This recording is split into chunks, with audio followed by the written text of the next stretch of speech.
이 시간 하나님의 말씀을 받겠습니다. 이 복된 시간에 주시는 하나님의 말씀은 마태복음 20장 1절부터 16절 말씀입니다.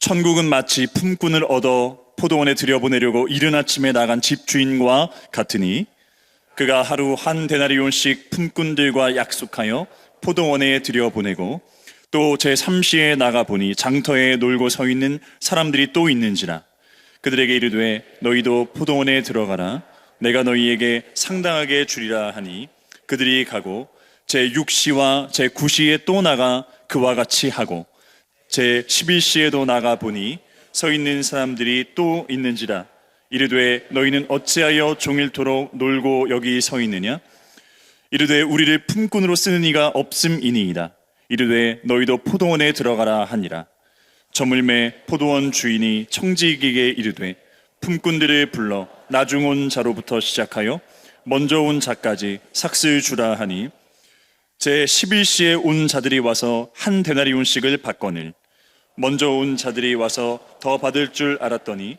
그들도 한 데나리온씩 받은지라 받은 후 집주인을 원망하여 이르되 나중 온 이 사람들은 1시간밖에 일하지 아니하였거늘 그들을 종일 수고하며 더위를 견딘 우리와 같게 하였나이다. 주인이 그 중에 한 사람에게 대답하여 이르되 친구여 내가 내게 잘못한 것이 없노라. 내가 나와 한 데나리온의 약속을 하지 아니하였느냐? 내 것이나 가지고 가라. 나중 온 이 사람에게 너와 같이 주는 것이 내 뜻이니라. 내 것을 가지고 내 뜻대로 할 것이 아니냐? 내가 선함으로 내가 악하게 보느냐? 이와 같이 나중된 자로서 먼저 되고 먼저 된 자로서 나중 되리라. 아멘.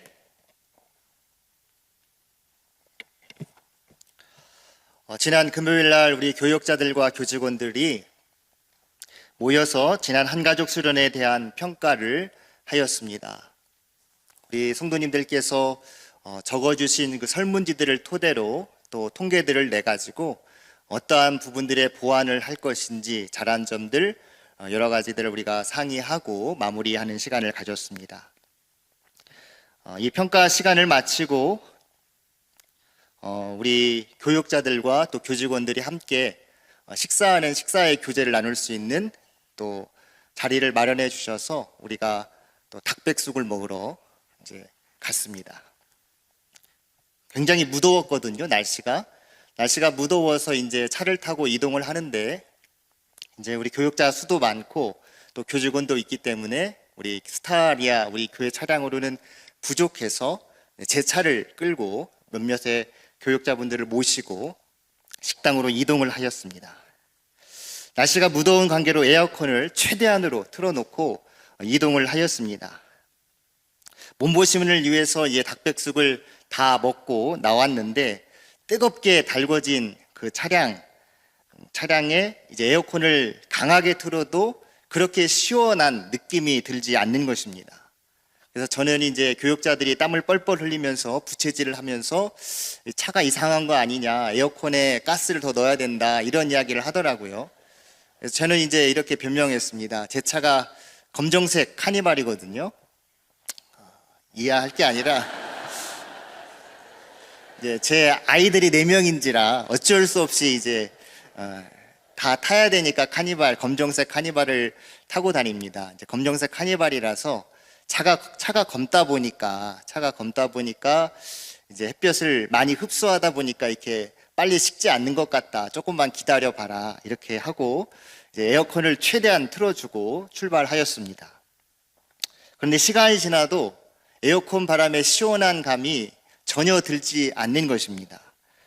그러니까 이제 교역자들 뒤에서 이제 조금씩 행정목사니까 크게 불만은 못 내고 뒤에서 이제 부채질을 하면서 이제 따라오는 겁니다. 그래서 아무래도 이제 서비스를 받으셔야 된다. 그래가지고 이제 기아 자동차 서비스 센터에 가니까 가스가 부족한 것은 아니고 가스로 연결되어지는 호스에 부품에 문제가 있는 것 같으니까 그 부품을 교체해야 된다. 부품 교체 비용이 38만 원이다. 네, 이렇게 이야기를 하는 겁니다. 근데 이제 교체를 하려고 보니까 그 부품이 이곳에 있는 것이 아니라 이제 그 부품마저도 단종이 되어서 전국을 샅샅이 뒤져서 부품이 있는 것을 찾아와서 교체를 해야 되니까 지금 당장은 쉽지 않다, 이렇게 이야기를 해주는 겁니다. 그래서 돌아오는 길에도 에어컨이 만족스럽게 나오지 않는 그 차를 타고 이제 시원한 커피라도 한 잔 해야 되겠다, 이렇게 카페를 찾아서 이제 차를 몰고 갔습니다. 목사님들께서 이런 말을 하더라고요. 지난 주간에 제가 금요일 토요일 날 요한계시록 설교를 했는데 오신 분들은 아시겠지만 사탄이 패망하고 그리고 믿지 않는 자들이 던져진 곳이 불못입니다. 그래서 천국과 불못이 이런 곳이구나, 천국을 사모하게 됐다, 이런 이야기를 하더라고요. 그래서 카페에 들어가서 시원한 바람과 그 아메리카노 한 잔을 마시니까 천국 같다, 이런 이야기들을 하게 되었습니다. 한 목사님께서 커피 한 잔을 안 마시고 남겨두는 거예요. 왜 그러냐 했더니 이제 불못에 들어가기 전에 남겨놔야 된다. 그래가지고 이제 이 커피를 가지고 이제 차량을 탔습니다. 근데 이제 그 카페 안에서 이제 아무래도 이제 저도 약간의 남은 휴가 기간이 있기 때문에 아이들과 함께 이동할 때 아이들을 위해서라도 빨리 고쳐야 된다라고 또 목사님들께서 말씀해 주셔서 아시는 이제 집사님 통해서 이제 칼센터에 연락을 드리니까 이제 전화를 받으셨어요. 사장님께서 이전에는 직원들을 이제 데리고 함께 일을 했는데 전화를 하니까 혼자 일하신다는 거예요. 그래서 경기가 그렇게 안 좋아졌는가, 사업이 이렇게 힘들어졌는가 하면서 걱정하는 말로 어떠신지 여쭤봤습니다. 그랬더니 사장님께서 하시는 말이 요즘 젊은 사람들이 카센터에서 일하려 하지 않는다. 예전에는 카센터에서 이제 밑에서부터 일을 차근차근 배워가면서 그들의 마지막 꿈은 자기 카센터를 차리는 것이 꿈이었는데 요즘에는 그러한 꿈을 가진 젊은이들이 거의 없고 그냥 시원하게 일할 수 있는데 그리고 좋은 보수를 받을 수 있는 곳, 그래서 아예 기아 자동차 서비스 센터로 들어가든지 현대로 들어가든지 BMW나 벤츠 이런 대형 회사로 들어가서 일하는 것을 오히려 선호한다, 이런 이야기를 하면서 모집 공고를 내더라도 이제 뭐 30대, 20대 청년들은 오지 않고 55세 이상, 60세 자기보다 어른을 모셔야 되는 형편이어서 이게 쉽게 모집이 되지 않는다, 이런 이야기를 제가 들었습니다. 한 사람의 좋은 일꾼을 만나는 것도 쉽지 않고 또 한 사람의 좋은 일꾼을 세우는 것도 쉽지 않은 시대를 우리는 살아가고 있습니다. 성경은 우리의 정체성에 대해서 여러 가지 이야기들을 해주고 있습니다. 우리가 하나님의 자녀라는 정체성, 그리스도인이라는 정체성, 거룩한 백성인 성도라는 정체성을 우리에게 성경은 부여해 주고 있습니다. 골로새서의 말씀을 보면은 우리에게 또 다른 정체성을 부여하고 있는데 그리스도의 일꾼, 교회의 일꾼, 복음의 일꾼이라고 하는 이 일꾼이라고 하는 정체성을 우리에게 부여하고 있습니다. 오늘 본문의 표현대로 한다면 우리 모두는 주님 나라의 품꾼인 줄 믿습니다. 그렇다면 품꾼으로서 우리의 자세는 여러분 어떻습니까? 그리스도의 일꾼으로서 나의 자세는 어떠한가? 우리는 질문하지 않을 수 없습니다. 현 시대에 살아가고 있는 이 분위기처럼 우리가 하고 싶은 것만 하려고 하는, 결코 손해보려 하지 않는 그러한 시대 속에서 우리가 주님 앞에서도 그러한 모습으로 서 있지는 않은가? 그러면서 또 더 많은 인정을 받고 싶어하는 인정 욕구 안에서 우리가 때로는 실망하고 섭섭한 마음을 갖는 우리들의 모습을 발견할 때가 참으로 많다라고 하는 것입니다.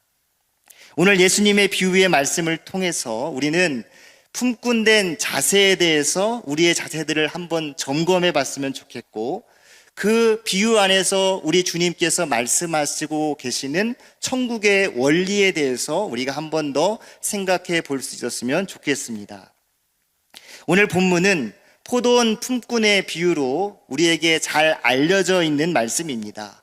오늘의 비유는 앞선 베드로의 질문에 대한 대답이 되는 내용으로 전개되어지는데요. 베드로가 이렇게 예수님께 묻습니다. 마태복음 19장 27절 말씀 우리 함께 읽겠습니다. 이에 베드로가 대답하여 이르되 보소서 우리가 모든 것을 버리고 주를 따라 싸운데 그런즉 우리가 무엇을 얻으리이까? 우리가 무엇을 얻으리이까? 이 질문의 핵심은 무엇입니까? 보상에 대한 문제입니다. 보상에 대한 문제. 베드로의 질문은 우리가 이만큼 했습니다. 그럼 우리에게 돌아오는 것이 무엇입니까? 라는 질문입니다. 주님께서는 이 질문에 베드로가 정말로 듣고 싶은 대답을 해주고 있는데 이어지는 28절부터 29절 말씀 우리 함께 다시 한번 읽어보겠습니다. 시작.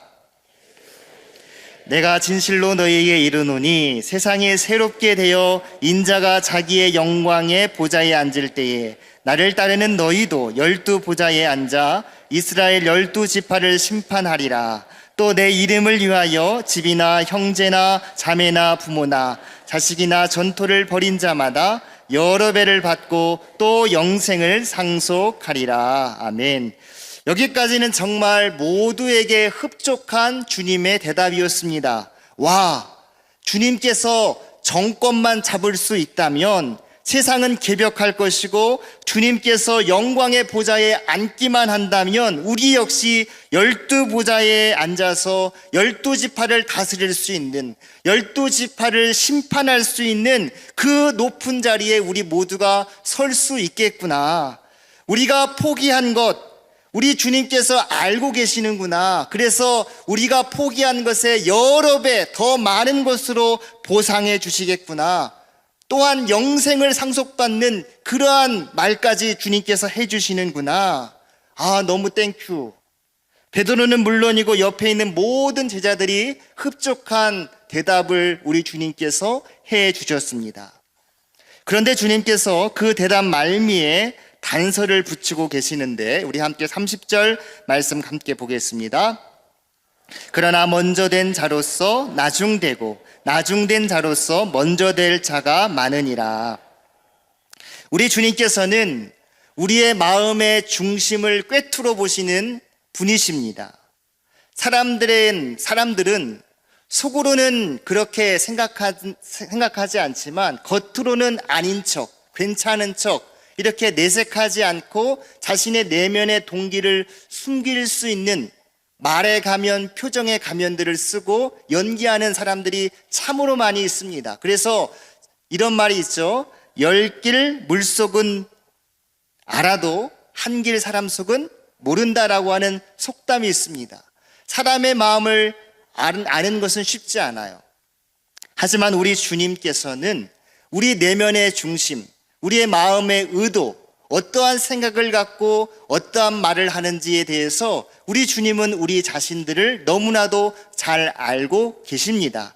그렇기에 주님께서는 베드로가 지금 묻고 있는 이 질문의 동기가 문제 있음을 지금 지적하고 계시는 거죠. 여러분, 질문의 포인트가 어디 있느냐에 따라서 그 말의 의미는 달라질 수 있습니다. 만약 우리가 모든 것을 버리고 주를 따랐습니다. 여기에 포인트가 있다면 주님께서 굳이 먼저 된 자가 나중되고 나중된 자가 먼저 될 것이다 라고 하는 이 말씀, 또 이어지는 포도원 품꾼의 비유까지 말씀하실 이유가 없었을 것입니다. 그러나 베드로의 질문의 핵심이 뭐예요? 그 동기가 뭐겠습니까? 베드로의 질문의 핵심은 바로 우리가 무엇을 얻으리까? 우리가 무엇을 얻을 수 있겠습니까? 라고 하는 내가 한 것에 대한 보상에 대한 그 의문을 가지고 예수님께 질문한 것입니다. 거기에 강조점이 있는 것이죠. 주님을 따르던 12제자들은 누구보다 먼저 주님의 제자가 되어서 주님과 동고동락하며 주님을 따랐습니다. 뒤늦게 예수님을 따라다니던 그러한 많은 사람들보다도 상대적으로 더 많은 희생과 시간과 물질을 헌신했을 것입니다. 따지고 보면 베드로는 주님께서 말씀하신 먼저 된 자라고 하는 것이죠. 바로 제자들이 예수님께서 말씀하시는 먼저 된 자일 수 있다는 것입니다. 어쩌면 재물 많은 한 청년 관원이 주님을 따르려 했지만 모든 소유를 팔고 나를 따르라는 예수님의 그 부르심에 근심하며 돌아가는 그 부자 청년의 뒷모습을 바라보면서 아마 베드로는 속으로 쾌재를 부르며 의기양양하게 이 질문을 던졌을지 모릅니다. 주님, 우리는 저 부자 청년과는 다르게 주님께서 말씀하신 대로 모든 것을 버리고 주님의 뒤를 따랐습니다. 그렇다면 주님, 우리가 받을 것은 무엇이겠습니까? 예수님은 베드로를 비롯한 먼저 된 자들의 내면을 들여다보시고 단서를 붙이시면서 그들의 그릇된 동기와 그들이 생각하고 있는 오해를 바로잡아 주시려고 하셨습니다. 우리가 무엇을 얻으리까? 라는 우리의 본성에 바탕한 이 질문은 사실 베드로만의 질문은 아닐 것입니다. 우리 모두가 갖고 있는 우리의 질문이기도 합니다.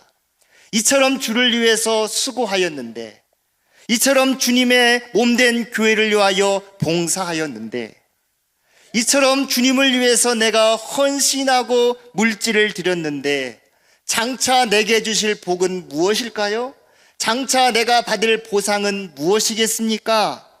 주님께서 갚아주신다고 했는데 주님, 그럼 어떻게 갚아주실 것인가요? 하나님과 기브앤테이크, 거래하려는 보상의 문제가 우리의 내면 깊은 곳에서 자리 잡고 있는 것이 사실입니다. 그렇게 예수님께서는 포도원 품꾼의 비유를 통해 지금껏 오해되고 있었던 하나님 나라의 분명한 원리에 대해서 설명해 주고 계시는 것입니다.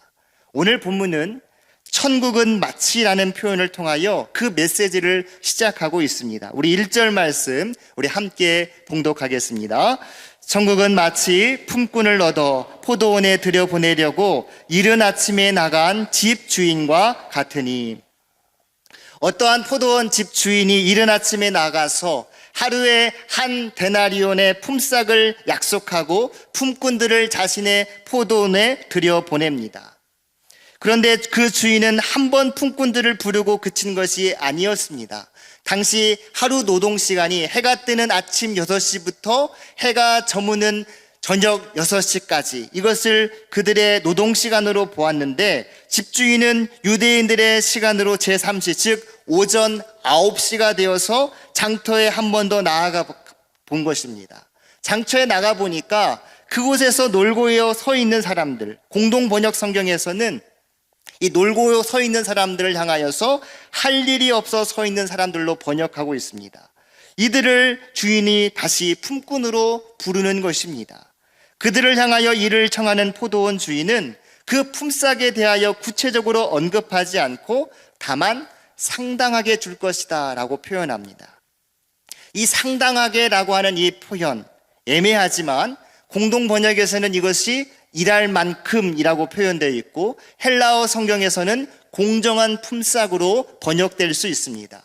그러니까 구인 광고를 낸 직장에서 주 5일 근무에 대한 시간에 대한 공고는 하고 있는데 급여는 회사 내규라고 이렇게 기록하는 것과 같은 거죠.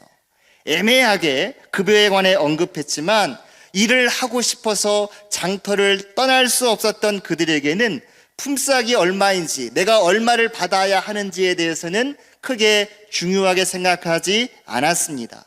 시간이 지나 불러주신 게 감사하고 상당하게 일할 만큼 주겠다는 그 주인의 말, 주인의 인격을 믿고 그들은 품삯의 흥정을 하지 않은 채 한 걸음에 포도원으로 가서 일을 시작하게 된 것입니다.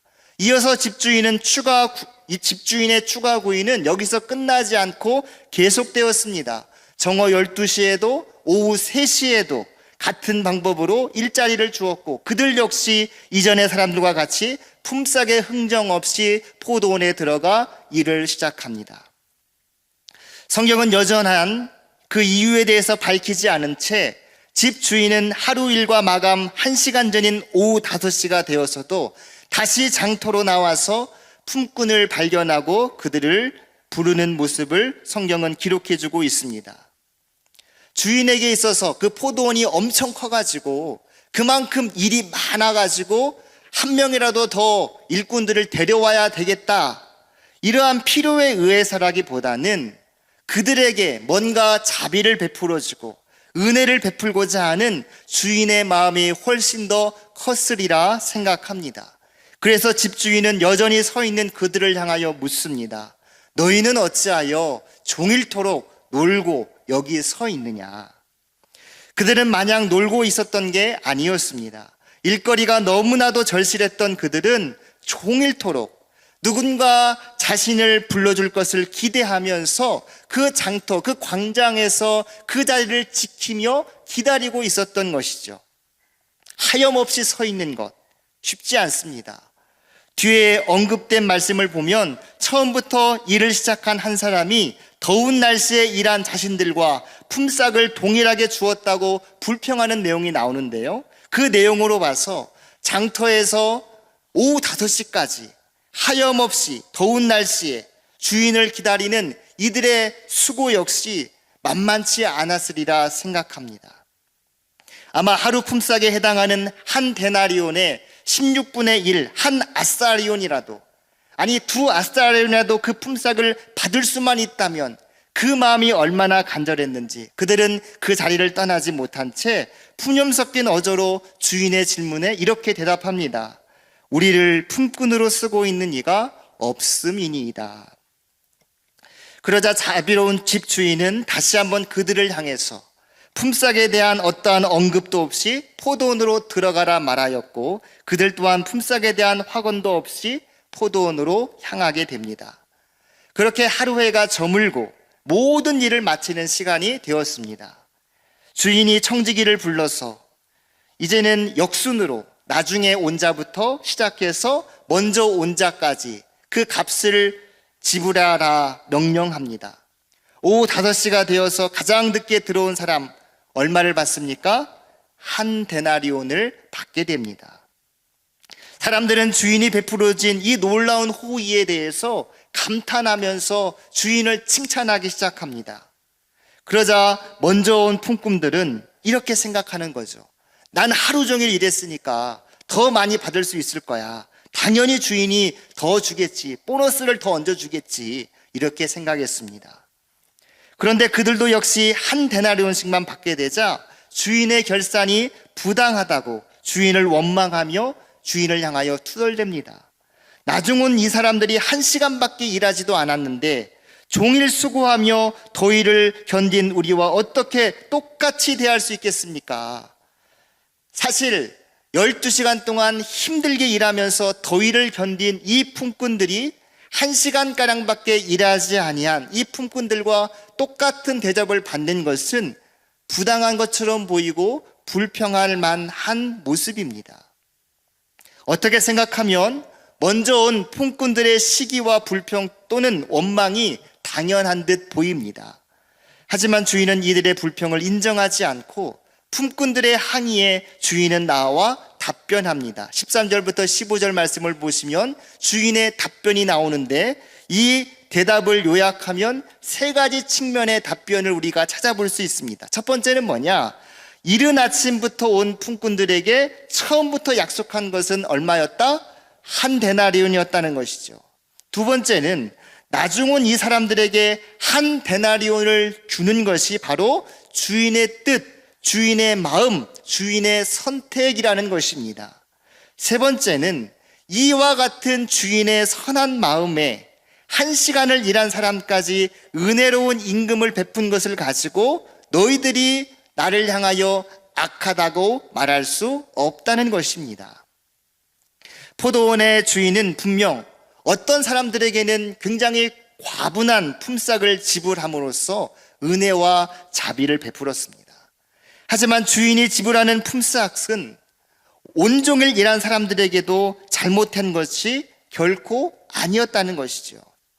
주인은 약속한 대로 합의한 그 값을 한 데나리온을 그대로 지불해 주었습니다. 다만 하루 온종일 일하지 않은 사람에게도 같은 임금을 지불한 것이 그들에게 불만이 될 수는 있었지만 그건 역시 주인의 선택이고 주인의 권리였다는 것이죠. 오늘의 비유는 다시 말씀드리지만 19장에서 제기된 제자들의 상급과 보상에 관한 질문에서부터 출발한 예수님의 비유의 답변입니다. 그렇다면 주님께서 말씀하신 오늘의 이 비유의 핵심이 여러분 무엇이겠습니까? 하나님의 나라, 천국에 대한 이 비유에서 말씀하시고자 하시는 주님의 마음은 무엇이겠습니까? 천국은 세상에서 통용되어지는 공로의 원리가 아니라 오직 은혜만이 작동되어지는 은혜의 원리로 살아가는 곳이 어디이다? 천국이다라고 하는 것입니다. 여러분, 우리의 가정을 한번 생각해 보십시오. 우리는 항상 천국과 같은 가정을 꿈꿉니다. 저희 집에도 어린 아이들이 있는데 어린 아이들이 돈 벌어오지 않습니다. 오히려 돈을 가져갑니다. 돈을 가져가는데 그 아이들을 향하여서 불의하다라고 이야기하지 않습니다. 오히려 그 아이에게 어떻게 하면 더 잘해줄까라고 생각하고 그렇게 아이를 섬기고 아이를 사랑해 주는 것을 기쁨으로 여기는 것이 부모의 마음인 것이죠. 천국이 이와 같은 것입니다. 우리 안에 연약한 자가 있으면 그들을 더 도와줄 수 있는 것. 교회도 마찬가지죠. 우리 안에 연약한 지체가 있으면 그들에게 은혜의 자비의 손길이 더 가는 것. 그것이 진정한 천국이고 진정한 주님께서 원하시는 모습이라고 하는 것을 우리에게 말씀하고 있습니다. 그러나 19장에 나와 있는 이 제자들과 같이 우리들은 이러한 마음들을 쉽게 갖지 못합니다. 항상 불평하죠. 내가 한 만큼 받았으면 좋겠는데, 인정받았으면 좋겠는데, 칭찬받았으면 좋겠는데, 알아줬으면 좋겠는데, 항상 그 생각으로 우리는 무슨 사역을 하고 무슨 일을 하게 됩니다. 그러면 어떻게 됩니까? 불평하게 되죠. 마치 집을 떠나 고생하고 돌아온 동생을 위해 소를 잡아주는 잔치를 열어주신 아버지에게 분을 내었던 마다들의 모습과 같습니다. 우리는 어떻습니까? 15절에서 주인은 자신에 대해서 이렇게 말하고 있습니다. 내 것을 가지고 내 뜻대로 할 것이 아니냐. 내가 사남으로 내가 악하게 보느냐. 주인은 그가 주인으로서의 권리를 행사할 수 있는 포도원에서 세상 논리가 아니라 은혜의 논리로 운영하려고 하는 뜻이 있었습니다. 목적 자체가 최소의 투자를 통한 최대의 포도 소출에 있는 것이 아니라 단 한 사람이라도 이를 구하지 못해 발을 동동 구르는 그 한 사람이 있다면 제6시에도 제9시에도 심지어 제11시가 되어서라도 나아가서 그의 능력과 그의 형편, 그의 결과에 상관없이 하루에 일용할 양식을 얻을 수 있도록 선처를 베푸는 데 그의 포도원의 목적이 있었다고 하는 것이죠. 이것이야말로 하나님 나라의 원리이자 특징인 것입니다. 하나님이 진정 바라시는 것이 무엇입니까? 그분이 다스리시는 하나님의 나라가 바로 이와 같이 은혜의 논리로 운영되듯이 내가 속한 가정이, 내가 섬기는 교회가, 내가 일하고 있는 나의 일터가 이와 같은 작은 천국으로 주님의 뜻을 알아가는 것입니다. 시편은 여기에 대해서 이렇게 말씀하고 있습니다. 시편 34편 8절 우리 함께 읽겠습니다. 너희는 여호와의 선하심을 맛보아 알지어다. 할렐루야. 사랑하는 성도 여러분, 착각하지 맙시다. 우리가 크게 착각하고 있는 것은 우리 스스로가 교회에서 이것도 하고 저것도 하고 나름 나는 괜찮은 사람이야 라고 생각하는 착각 속에 살아갑니다. 이른 아침부터 와 있는 하루 종일 일한 품꾼이 바로 나인 것처럼 생각하는 것이죠. 하지만 잘 생각해 보십시오. 하루아침에 우리 새로남기가 세워진 것이 아니라 믿음의 선배들의 신앙의 발자국 뒤에 우리의 발자국이 내어지고 있다는 사실을 우리는 결코 잊어서는 안 되는 것입니다. 스스로 이른 아침부터 나만 열심히 일하고 있다고 하는 그 착각에서 빨리 빠져나올 수 있기를 바랍니다.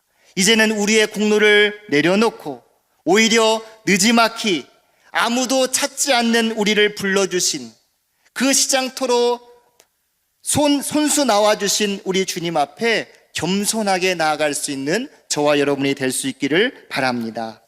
이제 말씀을 정리하며 이 말씀을 우리의 각자의 삶에 적용해 볼 수 있기를 바랍니다.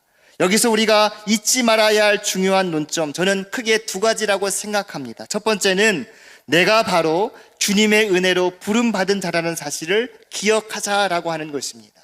내가 바로 주님의 은혜로 부름받은 자다. 먼저 주님의 부르심 앞에 모든 것을 버리고 따랐던 제자들도, 주를 위해 아무것도 할 수 없었던 예수님의 십자가 한편에 있었던 그 강도 역시, 구원의 은총을 경험한 그 강도 역시 모두가 다 주님의 은혜 안에 부름받은 사람들입니다. 세상 논리, 경제 논리라면 여러분 제자들을 부를 이유가 있었겠습니까? 더 똑똑한 사람, 더 권세 있는 사람, 더 잘 나가는 사람 뽑아서 그들을 제자 삼는다면 훨씬 더 효율적인 하나님 나라 건설이 속히 오지 않았겠습니까? 그러나 주님은 그렇게 하지 않았습니다. 오히려 우리 주님께서는 정말 가치 없는 인생으로 살다가 부스러져서 아무도 알아주지 않을 것 같은 제자들 한 사람 한 사람을 부르셔서 그를 주님의 제자로, 먼저 된 자로 삼아 주셨다라고 하는 사실입니다. 우리 역시 그렇습니다. 우리 역시 주님께서 한 사람 한 사람을 찾아오셔서 불러주셨고 지금 우리가 이 자리에서 하나님을 찬양하고 경배하고 있는 것입니다. 내가 바로 주님의 은혜를 경험한 자다. 내가 바로 그 주님의 은혜 안에서 품꾼된 자이다라는 사실을 항상 기억할 수 있는 저와 여러분이 될 수 있기를 바랍니다. 두 번째, 내가 그 은혜를 받았고 그것을 아는 사람이라면 나도 다른 사람을 판단하고 대할 때 경제 논리나 기업 논리나 시장 논리가 아니라 집주인과 똑같이 은혜의 논리로, 은혜의 시각으로 그들을 바라봐야 한다는 것입니다. 적어도 교회 공동체 안에서는 그러해야 하는 것입니다. 그래야 받을 것 받고 줄 것 주는 경제 논리가 판치는 이 세상 가운데서 우리 교회가 대안이 될 수 있는 것 아니겠습니까? 그렇지 못한다면 세상과 다를 것이 여러분 무엇이겠습니까? 우리 모두는 주님 나라의 품꾼입니다. 품꾼으로 부름받은 이 사실을 우리가 기억하면서 우리가 주님 앞에 주님의 은혜만을 찬양할 수 있기를 소망합니다. 사랑하는 성도 여러분, 주님께서 원하시는 것, 주님께서 우리를 향하여 바라시는 주님의 마음은 무엇이겠습니까?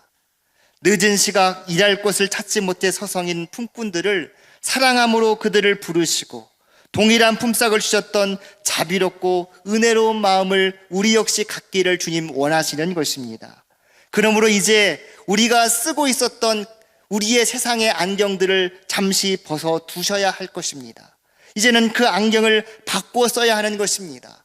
경제 논리, 시장 논리, 내 이익만을 따졌던 그 세상의 가치관에 길들여진 안경을 이제는 벗어버리고 주님의 시각으로 교정된 주님의 안경으로, 은혜의 안경으로 세상을 바라보고 주변을 바라보고 주변을 섬긴다면 주님께서 원하시는 나라, 주님께서 영광 받으시는 우리 교회가 될 줄 믿습니다.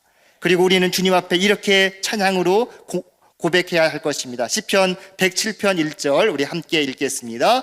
여호와께 감사하라. 그는 선하시며 그 인자하심이 영원함이로다. 이것이 바로 우리 주님께서 꿈꾸셨던 하나님 나라의 모습이며 품꾼된 우리들이 주님 앞에 가져야 할 태도입니다. 그리고 우리를 통해 이 땅에서 이루어지길 원하시는 하나님 나라의 모습이기도 합니다.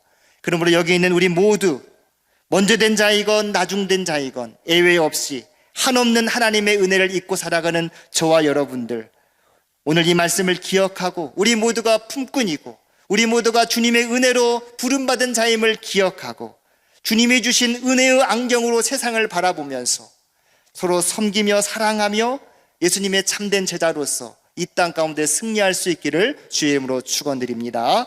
기도하겠습니다.